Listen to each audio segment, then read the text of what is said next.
پیدا کرنے چاہیے، لیکن پہلے ان کو مسلمان رہنا چاہیے، اسلامی عقیدے سے واقف رہنا چاہیے۔ وہ ایڈوکیٹ بن جائیں اور انہیں کلمہ لا الہ الا اللہ محمد الرسول اللہ معلوم نہ ہو، اس کا مطلب یہ ہے کہ یہ آدمی برباد ہو گیا، اس لیے کہ بغیر اس کلمے کے اس کا ایمان پر خاتمہ نہیں ہوگا۔ یہ ایک بڑی بنیادی ضرورت ہے، جمعیت علماء نے یہ سمجھا اور اس کے لیے صباحی اور مسائی مکاتب کو شروع کر دیا، مدرسوں کو شروع کر دیا۔ ایسا لگتا تھا کہ جیسے ساری جمعیت علماء اسی پر لگی، جہاں گئے وہاں مدرسہ کھول دیا۔ اپنے اکابر کا یہ طریقہ رہا۔ سینکڑوں مدرسے حسینیہ نام سے مشہور ہیں، حضرت رحمۃ اللہ علیہ کی بنیاد رکھی ہوئی ہے، مولانا عبد الرحمن صاحب کی بنیاد رکھی ہوئی ہے، مفتی اعظم کی بنیاد رکھی ہوئی ہے۔ یہ تمام طریقے چل رہے تھے۔ وقت بہت کم ہے، میں تو اپنی بات بڑی مختصر انداز میں کہتا ہوں جو ابھی ہو رہی تھی۔ مسئلہ یہ ہے کہ عصری تعلیم اور دینی تعلیم دونوں کو کس طرح چلایا جائے۔ جمعیت علماء عصری تعلیم کی مخالف نہیں ہے، لیکن یہ ضرور ہے کہ جمعیت علماء عصری تعلیم، دنیاوی تعلیم خالص ایسی کہ جس کے اندر مسلمان بچہ دین سے نا آشنا اور نا واقف رہے، اس کی مخالف ہے جمعیت علماء۔ اسی لیے صباحی اور مسائی مکاتب کھولے گئے تھے اور ہم آگے بڑھے۔ یہ لگنے لگا کہ اب ان 10 سالوں کے اندر ایسا لگا کہ گورنمنٹ کی یہ پالیسی بنے گی کہ بچہ 14 سال تک پہنچتے پہنچتے ہر بچہ چاہے وہ جہاں بھی رہتا ہو اسے 10ویں کو پاس کرنا ہے، جس کا مطلب ہے کہ عصری تعلیم ہر بچے کے لیے پڑھنا لازمی ہے۔ بغیر اس کے پڑھے ہوئے نہ ہم اس کو عالم سمجھیں گے، نہ گورنمنٹ اسے چھوڑے گی، جس کا مطلب یہ ہے کہ یہ لگنے لگا کہ گورنمنٹ کی پالیسی یہ ہے کہ ہر بچے کے لیے 10ویں تک کی تعلیم حاصل کرنا لازم ہے۔ اب سوال پیدا ہوتا ہے کہ کس طرح ہوگا؟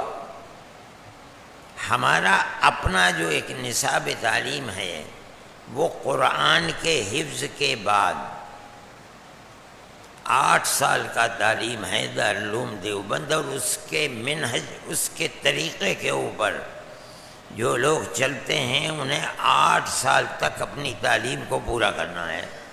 کیسے ہو بات؟ دونوں کو جمع کیسے کیا جائے؟ یہ ہم جانتے ہیں اپنے 83 سالہ تجربے کے بعد کہ دونوں ساتھ نہیں چل سکتے۔ دارالعلوم میں بیٹھ کر ہم نے غور و خوض کیا اور ہم ایک نتیجے پر پہنچے کہ اگر تعلیمی پالیسی وہ ہے کہ ہر بچے کو 10ویں یا 12ویں پاس کرنا ہی کرنا ہے تو دارالعلوم اس سے مستثنیٰ نہیں رہ سکتا۔ ہمیں اپنے بچوں کو وہاں اس عمر تک 10ویں یا 12ویں پاس کر لینا ہے۔ تو سوال پیدا ہوتا ہے کہ دنیا کی اس تعلیم اور دینی تعلیم کے ساتھ بچہ پڑھے کیسے؟ آپ حضرات مدرسوں سے فارغ ہیں، آپ حضرات خوب سمجھتے ہوں گے کہ طالب علم بالکل ابتدائی تعلیم یعنی نحو و صرف کی تعلیم کے ساتھ ساتھ دنیا کی تعلیم کو پڑھ کر اپنے آپ کو آگے بڑھا دے، یہ ممکن نہیں ہے۔ ہمارا جو نصاب تعلیم ہے وہ اس کا متحمل نہیں ہے۔ کوئی بچہ اپنے اندر ایسا ہنر رکھتا ہو یہ الگ بات ہے۔ اس لیے ہم نے ایک بات طے کی اور خوب غور و خوض کر کے طے کی اور یہ فیصلہ کر کے طے کی کہ آیا یہ ہو سکتا ہے یا نہیں ہو سکتا۔ جب ہم اور ہمارے بزرگ عصری تعلیم کے مخالف نہیں ہیں تو عصری تعلیم ایسا شجر ممنوع نہیں ہے کہ وہ مدارس اسلامیہ کے اندر داخل نہیں ہو سکتی ہے، ہم اسے کریں گے، لیکن ہم اپنا نظام تعلیم ایسا بنائیں گے کہ بچہ حفظ ناظرہ قرآن پڑھتا ہے، حفظ قرآن کرتا ہے، پھر اس کے بعد دور کرتا ہے، پھر اس کے بعد وہ فارسی پڑھتا ہے، فارسی کے سال جماعت کو پورا کر کے اب اس کے بعد وہ میزان میں داخلہ لیتا ہے۔ کم از کم 3 ساڑھے 3 سال اس کو ناظرہ اور حفظ قرآن میں لگ جاتے ہیں۔ عام طریقے پر دور میں 1 سال اس کو لگتا ہے قرآن حفظ کا۔ پھر دارالعلوم دیوبند کے اندر 3 سال 5 سال کا ہے، لیکن میں کہتا ہوں اور مدرسوں فارسی کے 3 سال پورے کرتا ہے، پھر اس کے بعد وہ عربی کے اندر آتا ہے۔ ہم یہ جانتے ہیں، اور چونکہ ہماری زندگی گزری ہے اسی تعلیم میں، کہ بچہ عربی درجات میں اور خاص طریقے پر ابتدائی 3 سالوں کے اندر ان کی ایسی اہمیت ہے کہ اگر طالب علم ابتدائی 3 سالوں میں کمزور رہ گیا، یعنی نحو و صرف کی تعلیم میں اس کو دسترس نہیں ہوئی، تو کوئی بھی پڑھانے والا پڑھا دے وہ اپنی زندگی میں تعلیمی اعتبار سے کامیاب نہیں ہو پائے گا۔ جسے معلوم نہیں کہ فاعل کیا ہے، مفعول کیا ہے، مفعول فی کیا ہے، مفعول بھی کیا ہے، حال کیا ہے، ذوالحال کیا ہے، موصوف کون ہے، صفت کو، کس طرح سے وہ قرآن کو سمجھے گا اور کس طرح وہ حدیث کو سمجھے گا۔ ہم نے بیٹھ کر کے یہ طے کیا کہ ہمیں اپنا نظام تعلیم ایسا بنانا چاہیے کہ ہم بچے کو میزان شروع کرنے سے پہلے 10ویں پاس کرا دیں۔ جب وہ عربی شروع کرے اور میزان کو شروع کرے تو اب اس کے ساتھ عصری تعلیم نہیں ہوگی، اس کو لے کر کے ہم آخر تک لے کر کے چلیں گے۔ جو پڑھے گا اس نہج پر پڑھے گا اور دارالعلوم اسی نہج پر اس کو لے کر آگے بڑھے گا۔ ہم یہ سمجھتے ہیں کہ عام طریقے پر حفظ قرآن کے بعد جو عربی کلاسیں شروع کر دی جاتی ہیں، یہ بچے 10ویں پاس کر کے آئیں گے، ان میں زیادہ شعور ہوگا سمجھنے کا۔ ہم اپنے بچے کو جب کہتے ہیں فعل ماضی، فعل مضارع، اس کی سمجھ میں نہیں آتا کیا ہے ماضی، کیا ہے مضارع، مستقبل کسے کہتے ہیں، اس لیے کہ اس نے کچھ پڑھا ہی نہیں، اسے تو حفظ پڑھایا گیا، حفظ کے بعد اس میں ڈال دیا گیا۔ اگر آپ اس کو یہ تعلیم دے کر کے 10ویں پاس کرا دیں گے، اس کے اندر شعور پیدا ہو جائے گا۔ اب ماں باپ اس کو صرف عربی لے کر کے چلائیں گے تو پہلے ہمیں معلوم ہے، ہمارے پاس ریکارڈ موجود ہے کہ میزان 1 مہینے کے اندر ختم کر لی، 3 مہینے کے اندر نومیر کو پورا کر لیا۔ آج ہم سوچتے بھئی یہ کیسے ہو گیا؟ اسی لیے ہو گیا کہ وہ بنیادی اصطلاحات جو آج ہم بچے کو پڑھا رہے ہیں، بچہ پہلے سے 10ویں تک پاس کر کے آئے گا، وہ ان اصطلاحات سے واقف ہوگا، ہمارے لیے سہولت ہو جائے گی۔ ہم نے اس نصاب کو بنانے کے لیے دارالعلوم دیوبند کے شورا کے ممبران کی اور دوسرے لوگوں کی ایک جماعت بنائی، بیٹھے بات چیت کی اور ہم نے شروع کرنے کا پروگرام بنا لیا۔ لیکن بات یہ آئی کہ گورنمنٹ کی پالیسی یہ نہیں ہے کہ وہ مذہبی مدارس کو چھیڑے، اس لیے مذہبی مدارس آزاد ہیں، ہم نے بھی اس کو روک دیا۔ جمعیت علماء یا دارالعلوم دیوبند عصری تعلیم کی مخالف نہیں ہے، میں صرف اتنی بات کہنا چاہتا ہوں کہ یہ ضروری ہے کہ آپ جن دنوں کے اندر ان کو عصری تعلیم دے رہے ہیں ان مذہبی تعلیم کو الگ رکھیے، یعنی عربی کی تعلیم کو الگ رکھیے۔ ان کو دونوں کو اگر ساتھ لے کر چلیں گے تو آپ کا بچہ مذہبی تعلیم کے اندر کبھی پختہ نہیں ہو پائے گا، اور قرآن اور حدیث کو، فقہ کو سمجھنے کے لیے یہ ضروری ہے۔ اور ہمارے بزرگوں کا یہ دستور تھا، آج لوگوں کو معلوم نہیں ہے۔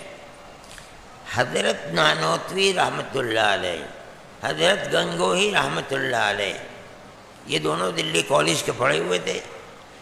دارالعلوم دیوبند کا نصاب وہ پرانا، ان کے زمانے میں عربی اور میزان شروع کرنے سے پہلے آپ کو تعجب ہوگا 8 سال کا نصاب تعلیم تھا، میں نے اپنی آنکھوں سے دیکھا ہے۔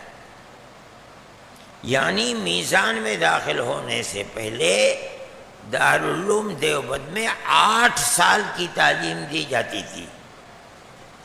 اس کے اندر جغرافیہ اور خاص طریقے کے اوپر ایسا حساب تھا کہ آج 12ویں کا طالب علم اس حساب کو نہیں جان سکتا، پورا نہیں کرے گا، اتنا مضبوط۔ اور اقلیدس، جس کو آج طریقے پر لوگ جانتے بھی نہیں اقلیدس ہوتے، اقلیدس کی جب میں نے پڑھا ہے تو 55 شکلیں حفظ کرائی جاتی تھیں، میں نے خود 55 شکلیں حفظ کی ہیں۔ آج اقلیدس کو لوگ جانتے بھی نہیں، کوئی نام اور انگریزی نام ہوگا، اسلام سے لوگ واقف نہیں ہیں۔ اتنا کامل اور مکمل دنیا کا نصاب تھا، 8 سال کا نصاب تعلیم۔ میرے زمانے تک جب میں پڑھتا تھا کم کر کے اسے 5 سال کا کر دیا گیا تھا، پھر میرے پڑھنے کے بعد گھٹا کر کے 3 سال کا کر دیا گیا۔ پھر جب میں ناظم تعلیمات بنا تو میں نے لڑ جھگڑ کر کے اسے 3 سال والے کو میں نے کہا اسے 5 سال کا بنائیے، تاکہ جغرافیہ یہ بچوں کو معلوم تو ہو کہ کس طرف رخ کیا ہے، مشرق ہے، مغرب ہے، شمال ہے، جنوب ہے، پتہ ہی نہیں چلتا طالب علم کو، اور آپ اسے دورے کی سند دے کر کے فارغ کر دیتے ہیں۔ پھر اسے 5 سال کا کرایا۔ میں یہ کہتا ہوں جمعیت علماء کی یہ تحریک بہت اچھی تحریک ہے کہ بچوں کو دنیاوی تعلیم سے ناآشنا نہ رکھا جائے، لیکن میں ان مدارس کو جو مدارس عربیہ ہیں یہ کہتا ہوں پڑھائیے، آپ ضرور پڑھائیے۔ دارالعلوم میں اگر ہماری زندگی کے اندر ایسا کوئی موقع آیا کہ دارالعلوم میں عصری تعلیم کا ہونا ضروری ہو گیا، اور اسی طریقے پر کہ 10ویں تک پہنچتے پہنچتے یا 12ویں تک 14 سال کی اس کی عمر ہونی چاہیے، ہم انشاءاللہ دونوں نصاب الگ الگ کریں گے۔ جب تک یہ نصاب ہے اس وقت تک عربی شروع نہیں ہوتی۔ جب عربی شروع ہو جائے اب طالب علم صرف قرآن و حدیث اس کے مبادیات کو پڑھے گا، اب اس کا تعلق دنیاوی تعلیم سے الگ ہے، تاکہ ہمیں بہتر سے بہتر مفتی مل سکے، ہمیں بہتر سے بہتر محدث مل سکے، ہمیں بہتر سے بہتر قرآن کے معانی کو پڑھانے والا مل سکے۔ اگر آپ ان دونوں کو ملا دیں گے تو ہر علم کی اپنی پہچان ہے، اس کے انجام اور نتائج ہیں۔ عصری تعلیم پہلا نمبر لے گی، مذہبی تعلیم دوسرا نمبر لے گی، مدارس کی جڑ کو نقصان پہنچے گا۔ یہ ہمارا ایک طے کیا ہوا نظام ہے جو دارالعلوم میں بیٹھ کر سب نے مل جل کر طے کیا ہے، اور ہم یہ سمجھتے ہیں کہ یہ تحریک جمعیت علماء کی کہ عصری تعلیم کو بس سے بچے شروع کریں، اس میں کوئی حرج کی بات نہیں۔ حفظ قرآن کے ساتھ یہ تعلیم چل سکتی ہے، اس لیے کہ حفظ کا مسئلہ صرف رٹنے کا ہے، سمجھنے کا نہیں ہے۔ جب آپ عربی کے اندر گئے اب رٹنے کا مسئلہ، اب سمجھنے کا مسئلہ ہے۔ وہ تعلیم اور یہ تعلیم، وہ تعلیم اس کے لیے حارج بن جائے گی۔ وہاں آپ اس کے مسئلے کو الگ کیجئے، جو چاہے پڑھا دیجئے، لیکن مذہبی تعلیم کے لیے جس طرح کے افراد کی آپ کو ضرورت ہے، ایسے افراد آپ جب ہی پیدا کر سکتے ہیں جب قرآن و حدیث اور اس کے مبادیات کو پڑھنے والے کا کوئی مشغلہ نہ ہو، صرف اور صرف قرآن و حدیث ہی ہو، تب لوگ کامیاب آپ کو مل سکیں گے۔ میں نے اپنی بات کہی اور دارالعلوم کے اندر ہم نے اس مسئلے کو طے کیا تھا، لیکن جو پالیسی سامنے آئی وہ ابھی تک یہی ہے کہ مذہبی مدارس کو نہیں چھیڑنا ہے۔ ہم اس سے خوش ہیں، لیکن ہمارا پروگرام تیار ہے۔ جس دن یہ صورت پیش آئے گی کہ ضروری ہے یہ تعلیم، اور ہماری مذہبی تعلیم کو تعلیم کا فلسفہ بنانے والے لوگ تعلیم نہیں سمجھتے ہیں، اس دن اعلان کر دیں گے کہ ہم اس تعلیم کو نہیں چلنے دیں گے، تو ہم تاب مقدور کوشش کر کے مذہبی تعلیم کو چلائیں گے، لیکن جو ضروری تعلیم عصری تعلیم کو ہوگی اس جگہ تک پہنچا کر کے پھر طالب علم کی زندگی کو ادھر لے لیں گے۔ یہ ہمارا ایک نہج ہے۔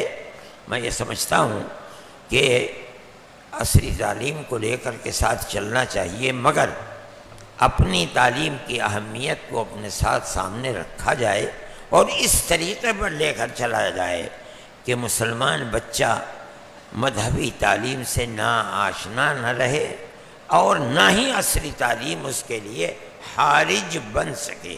بہتر سے بہتر دنیا کی تعلیم کو پڑھنے والا اور بہتر سے بہتر مفتی، عالم دین بننے والا ایسے افراد اگر پیدا ہوں گے تو ہندوستان جیسے ملک کے اندر انشاءاللہ جس طرح سے آج تک دینی تعلیم موجود ہے اور بہت اچھے پیمانے پر موجود ہے، انشاءاللہ مستقبل کے اندر بھی اسی طرح چلتی رہے گی۔